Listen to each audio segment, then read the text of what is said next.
guys, it's Black Rat from 287 and welcome to the channel. So today we're gonna do a video about the special hero, exclusive hero Ragnar. So I usually don't do reviews about the paid heroes, but since it have been requested a lot, I'm gonna do it. I'm gonna sacrifice myself. So we're gonna start to read the skills of this hero. So of course, to get this hero, you're gonna need to pay. This one is one of the heroes who is available on the wheel with the red crystal. So it's not like Ramses or Alexander who need the super tickets. I don't know actually the name of this.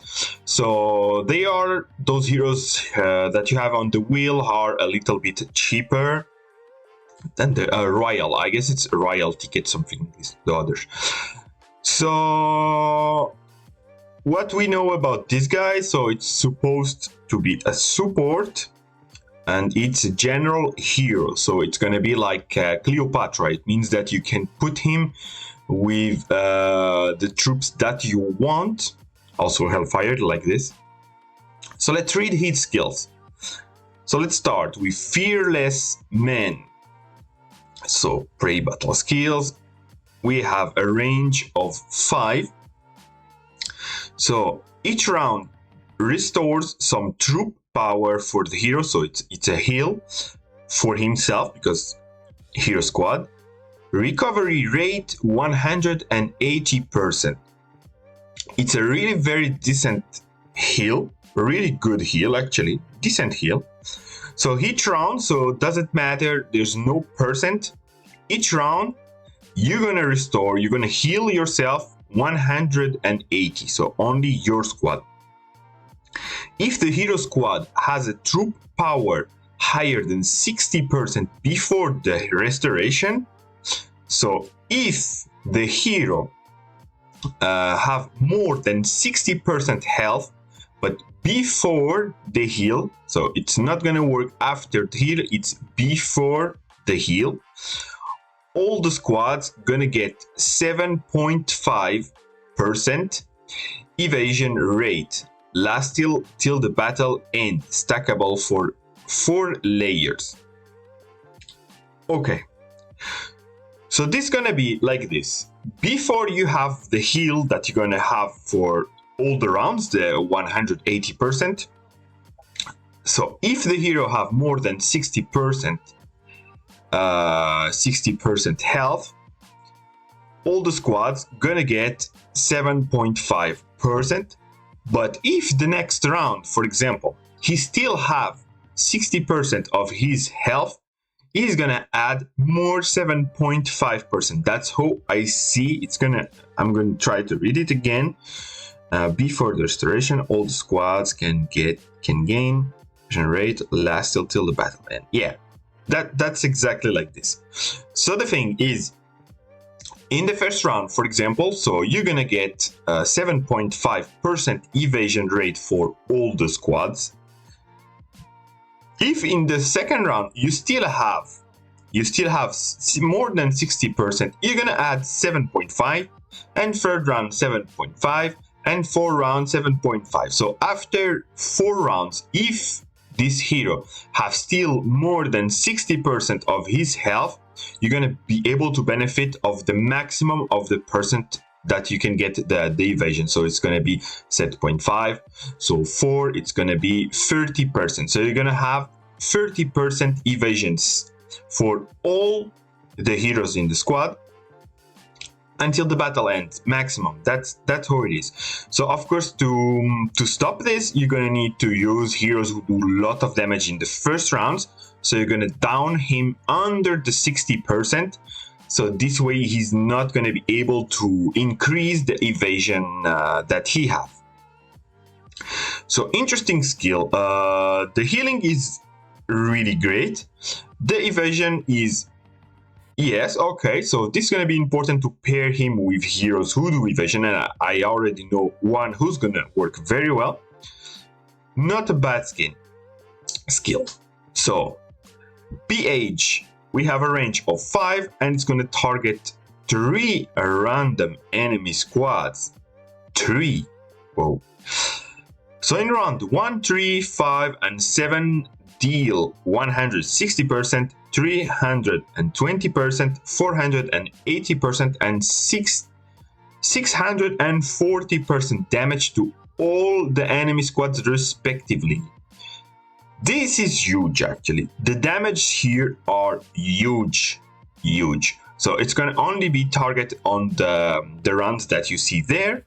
So it's going to be 4 rounds, those damage, but it's going to be for all the squads. So the damage are huge, really huge, because you're going to do all the time. You're going to eat the 3 squads.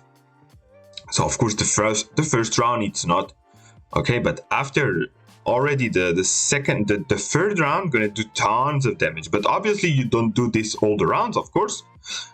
But this is a lot of damage. This is really a lot of damage actually. So I believe that this is gonna be very strong. So here we have plus 50% might resistance, plus 50 HP.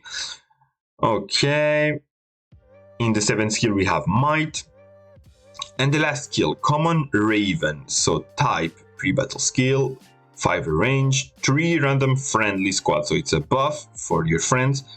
So after dealing damage, so I believe when they say that, doesn't matter the source of the damage. So probably after normal attack or a skill, 50% chance for the hero squads and the back row.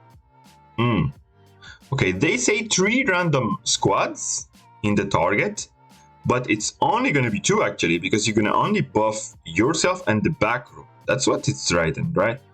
Chance to the hero squad and the back row, yes. Squad to gain 8% chance to launch the Fatal Blow and Destructive Strike. So Fatal Blow and Destructive Strike are like Destructive Strike. It's hard.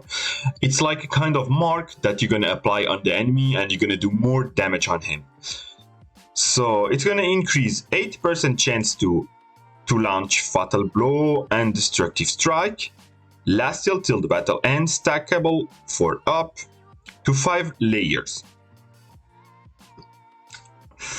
Okay, so when you're going to do a damage, whatever the damage it is, I guess, right? But it don't have because this is not a damage skill, so of course not gonna work. This one gonna work, and I believe the basic attack's gonna work. So it's gonna be in a total, if you're gonna do 1 basic attacks per round, it's gonna be 8 basic attacks, right? Plus the 4 damage, so you're gonna have 12 attacks on the battle, so 12 chances to cast this. 12, if you consider that it's 50%, we're gonna say that this is gonna be cast 6 times, right? 6 times, of course it's just numbers, but you're gonna be able to cast 6 times this, so it's stackable for 5 times. Yes, okay. It's gonna take time to go until the 5 layers, I believe. So it's gonna really be casted to its maximum on the end of the battle. So you're gonna gain 8% chance for the Fatal Blow and Destructive Strike. So the maximum gonna be 40%. Of course, when it's gonna be maxed, 40%. It's okay, but it can really take time. So I'm not sure about this skill that it's gonna be that great. I'm not very sure. I'm really not very sure, because it's gonna take time to put it in the maximum, and of course 8% it's not that great. So the first round it's not gonna be really casting a lot. Okay, I have really big doubts about this, if that's gonna be really strong. This, okay, so okay, when I read his skills, okay, some things seems great, some things less great, but this obviously gonna be the strongest thing for him, because really it's a lot of damage. He's gonna do a lot of it, and he's a support actually. It's really a lot of damage. That's crazy actually, because 3 random squads. Yeah. So If he's gonna be great, we don't know. Of course, we're gonna need to wait for the test, but he seems interesting. But he's not gonna be paired with a lot of things, I believe. So obviously he's not gonna be put as a back row, of course, because of this. So if you want to benefit two squads, you're gonna need to don't put him on the back row. So he's gonna be a front row or a middle row. I don't think it's gonna be great on the front row. He don't have much defensive skills, and actually he needs to have a lot of health, because if you put in the front row, this probably gonna not work a lot, because he's gonna take too much damage on the front row, so he's not gonna be more than 60% for a long time. So I believe he's gonna be better to be on the middle row. I really see him on the middle row. So with who we can pair this guy, I see probably two options that are very important to consider, and one of them is Ramses. And why Ramses? Because Ramses have really two skins who works with Fatal Blow. So we have this one. So in the battles or the Archer squads gain 30% chance to Fatal Blow. So this, and also every time your squad triggers the Fatal Blow, restore some troops power on the squad. So he have a lot of things who works with Fatal Blow. So I believe that Ragnar gonna work very well with Ramses. So what I see for them, I see obviously Ramses in the back row, so he can benefit of the Fatal Blow, and Ragnar in the middle row. And then what we can put in the front, I believe that probably Boudica, maybe Boudica gonna work. Boudica, Ragnar, Ramses. So that's what I see in Ashery, who's gonna pair. I don't see another front row. Maybe something mixed. I don't know. A hunk. I don't see hunk.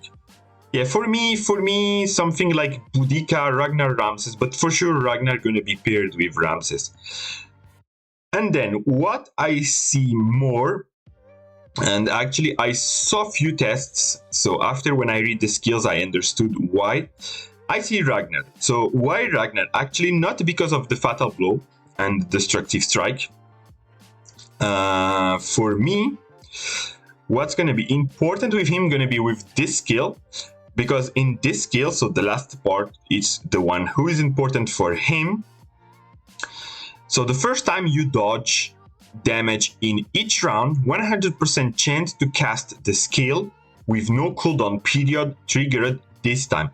So Caesar have something here that's gonna boost a lot this skill depending on the evasion. So it's gonna be important also to put Caesar with evasion here. So I believe that's why it's gonna be very strong, because of course Ragnar gonna boost this. So what I see with this combo, actually it's exactly what is here. I really see Octavius. For me, I see Octavius in the front row, because of course Octavius works very great with Caesar, and Octavius have a lot of protective skills. So Octavius, Ragnar, and Caesar. That's what I see for those guys. Obviously, I can't tell you that this is going to be really the good ones, combos that going to be used for him, because it's complicated to just do it like reading the skills, because sometimes you're going to test and it's not going to work that well. But for me, that's how I see. So I believe that if you guys don't have those paid heroes, it's not going to be that great to recruit Ragnar, because he's not going to probably work very well with free heroes. So let's see. I believe that if you guys are medium spenders, we're gonna say that you buy some paid heroes, you should wait for the test and not buy him, because I don't believe he's OP, but we need to see with the test. So if you guys want to spend for him and you're not a huge spender that just buy everything, of course, wait for the tests, because I'm not sure that this hero gonna be really great. And even if he's gonna be good, the problem is that he's gonna be paired with those paid heroes. So if you don't have them, it's gonna be useless to have this hero on your legion. So Wait and see. So thank you for watching, and I see you soon for the next video. Peace out.